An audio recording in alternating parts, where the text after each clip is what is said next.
नमस्कार दोस्तों, स्वागत है आप सभी का हमारे इस यूट्यूब चैनल पे। हमारी जो इम्पोर्टेंट टॉपिक की सीरीज चल रही है उसमें आज हम डिस्कस करेंगे कमेटीज़। जो हमारी कमेटी बनी थी कि कॉन्स्टिट्यूएंट असेंबली जो बनी थी उससे रिलेटेड जितनी भी कमेटी बनी थी उसका आज हम डिस्कशन करेंगे। भारतीय संविधान सभा की जो भी समितियाँ थी, तो जो हमारी कमेटीज़ थी, जो समितियाँ थी, बेसिकली दो भागों में डिवाइड की गई है। दो भागों में कौन कौन सी?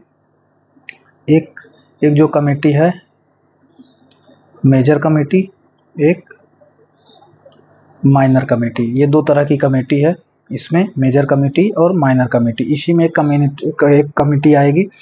मेजर कमेटी में कौन कौन सी आएगी? The drafting committee. Drafting committee के हेड कौन थे? डॉक्टर बी आर अम्बेडकर साहब। ड्राफ्टिंग कमेटी का ही मेन रोल था, सबसे बड़ा रोल उसी ने प्ले करा था। किसमें? हमारा जो कॉन्स्टिट्यूशन बना है, कॉन्स्टिट्यूशन बनाने में। तो आइए देखते हैं कि मेजर कमेटीज कौन कौन सी थी, माइनर कमेटीज कौन कौन सी थी, ड्राफ्टिंग कमेटीज के मेंबर कौन कौन से थे। तो चलिए आगे बढ़ते हैं। आइए ध्यान दीजिएगा, ध्यान से पढ़िए। Committee of the constituent assembly. During the drafting of the Indian Constitution, the Constituent Assembly formed multiple committees to handle various aspects of the constituent making. अभी कॉन्स्टिट्यूशन जो बनाना था, तो कॉन्स्टिट्यूशन तो ऐसे तो है नहीं कि बस एक आदमी आए, दो आदमी आए, 10 आदमी आए मिलकर बना दिए। जो हमारा कॉन्स्टिट्यूशन बना उसके अलग पार्ट थे, अलग अलग चीज़ें थी कि कैसे क्या बनाना है, कैसे क्या प्लान करना है। तो इसके लिए बहुत सारी कमेटी बना गई कि ये कमेटी ये वर्क करेगी, ये कमेटी ये वर्क करेगी। पर्टिकुलर डिफरेंट डिफरेंट कमेटी बना दी गई। ठीक है, मेजर कमेटी जो थी ऐसे, ठीक है, सबका अलग अलग काम था, सबका अलग अलग काम था। इसी में एक कौन सी कमेटी थी? Drafting committee. अभी हम आगे बताएंगे आप ड्राफ्टिंग कमेटी का रोल क्या था। फिर इसके बाद दो तरह की कमेटी थी, मेजर कमेटी और माइनर कमेटीज। ठीक है, अब आते हैं मेजर कमेटीज जो थी। मेजर कमेटीज जो थी, इनके जो चेयरपर्सन थे, आपको ये जानना जरूरी है। Union power committee, union power committee के जो चेयरमैन थे कौन थे? जवाहरलाल नेहरू साहब।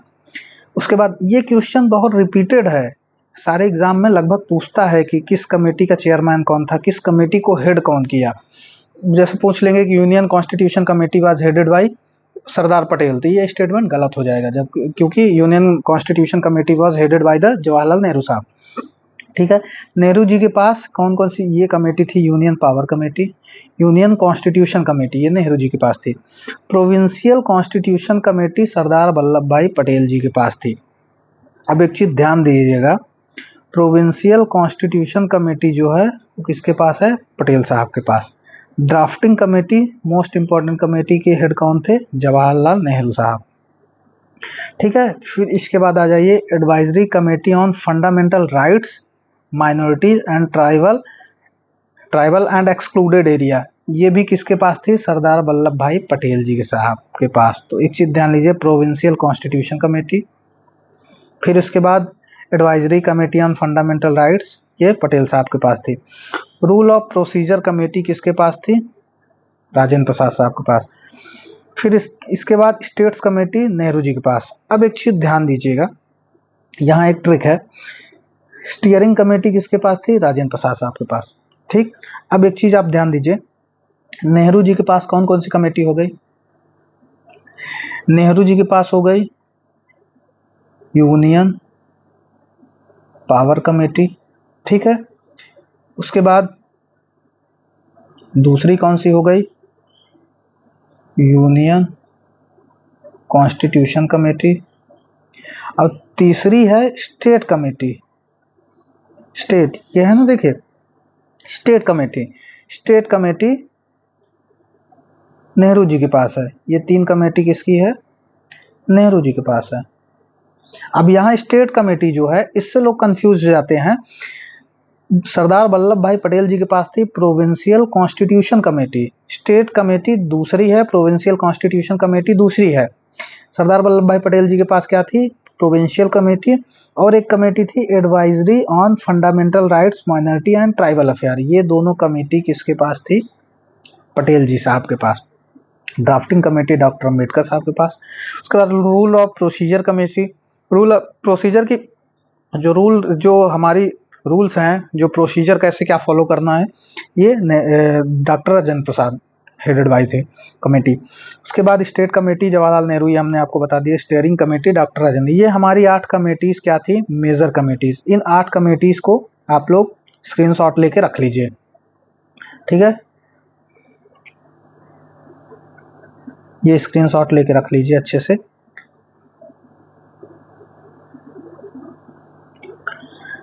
क्योंकि ये बहुत इंपॉर्टेंट क्वेश्चन यहाँ से बनते हैं और ऑलमोस्ट ऐसा कोई एग्जाम नहीं है जहाँ पे ना बनता हो।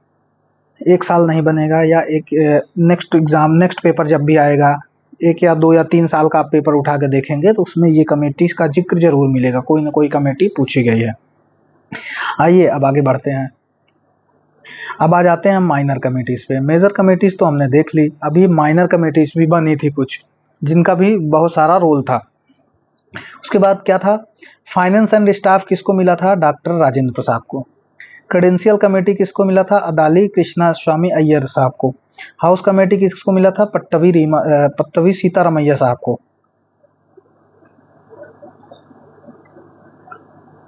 पट्टवी सीतारामैया साहब को। तो ऑर्डर ऑफ बिजनेस किसको मिला था, के.एम. मुंशी साहब को। नेशनल फ्लैग कमेटी किसकी मिली थी, ये एडॉक कमेटी थी, ये डॉक्टर राजेंद्र प्रसाद साहब को मिले थे। Function of the constituent assembly, constituent assembly जो है वो हमारे कैसे फंक्शन करेगी, क्या क्या फंक्शन करेगी, ये किसको मिली थी, जी.वी. मालवंकर साहब को, ठीक है। ये के.एम. मुंशी साहब आप देखेंगे ये कॉन्स्टिट्यूशनल एक्सपर्ट भी थे, एडवाइज करते थे, ठीक है। उसके बाद सुप्रीम कोर्ट की जो कमेटी थी वो किसको मिली थी, एस. वाराधाचारी, ठीक। ये असेंबली के मेंबर भी नहीं थे, फिर भी इनको हेड बनाया गया था। फिर उसके बाद ये चीफ कमिश्नर्स प्रोविंसेस किसको मिली थी, पट्टवी सीतारामैया साहब को। फाइनेंशियल प्रोविजन नलिनी रंजन सरकार साहब को। फिर उसके बाद लिंग्विस्टिक प्रोविंशियल कमीशन किसको मिली थी, एस.के. धर। एस.के. धर साहब का नाम आप आगे भी पढ़ेंगे बहुत सारी चीजें, जब स्टेट रिकॉग्निशन में, जब स्टेट का बाइफर्केशन होगा तो इसमें एस.के. धर साहब आएंगे। फिर उसके बाद क्या हो गया, ड्राफ्ट कॉन्स्टिट्यूशन जवाहरलाल नेहरू साहब। फिर इसके बाद आ जाइए प्रेस गैलरी, उषानाथ सेन। सिटीजनशिप किसको मिली थी, वाराधाचारी, ये भी बहुत इंपॉर्टेंट है। हालांकि यहाँ से क्वेश्चन कम बनते हैं लेकिन फिर भी आपको जानना जरूरी है, तो इसका भी आप लोग स्क्रीनशॉट लेके रख लीजिए। ये हो गए, ठीक है, ये हो गई। और इसके बाद ये आपकी हो गई मेजर कमेटीज। ये तो आपको आना ही आना चाहिए, ये तो बिल्कुल आप कहते हैं ना रट लीजिए। ऐसा कोई एग्जाम नहीं है जहाँ पे इस कमेटी से रिलेटेड क्वेश्चन ना हो। आप उठा के देखिए पिछले 5 साल का पेपर किसी भी एग्जाम में, इस कमेटी से क्वेश्चन आए हैं हर दूसरे साल या हर तीसरे साल, या किसी किसी एग्जाम में एवरी ईयर रिपीटेड क्वेश्चन इस कमेटी से आए हैं। तो आज का लेक्चर यहीं समाप्त करते हैं, बाकी आप लोग अच्छे से पढ़िए। धन्यवाद।